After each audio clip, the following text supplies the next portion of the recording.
साल गे पूरा पूरी गेल उमर 16 साल गे छौरी डोरी पे लिखैले महाकाल गे।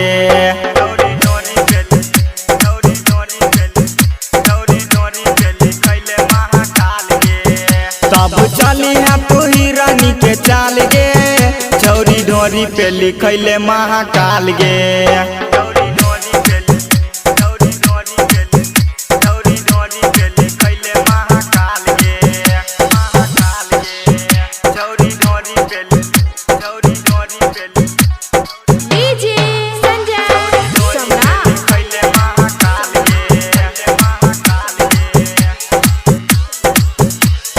डोरी पे चमकत रहतो सब दिन लाइट देखी के छौरा सब बना तो फाइट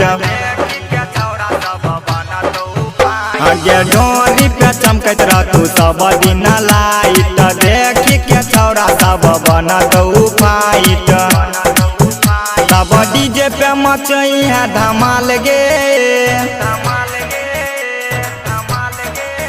तब डीजे पे मचई है धमाल गे छौरी डोरी पे लिखैले महाकाल गे।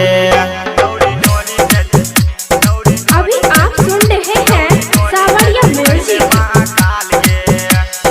डीजे संजय सम्राट।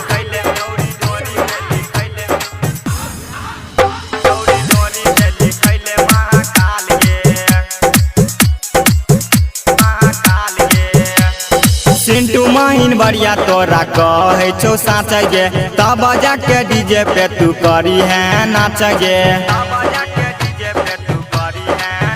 हाँ सिंटू माहिन बढ़िया तोरा कहे छो साच गे तब जाके डीजे पे करी है तू नाच गे। देखे बुढ़बो पूछा तो हाल गे देखे बुढ़बो पूछा तो हाल गे छौरी डोरी पे लिखैले महाकाल गे।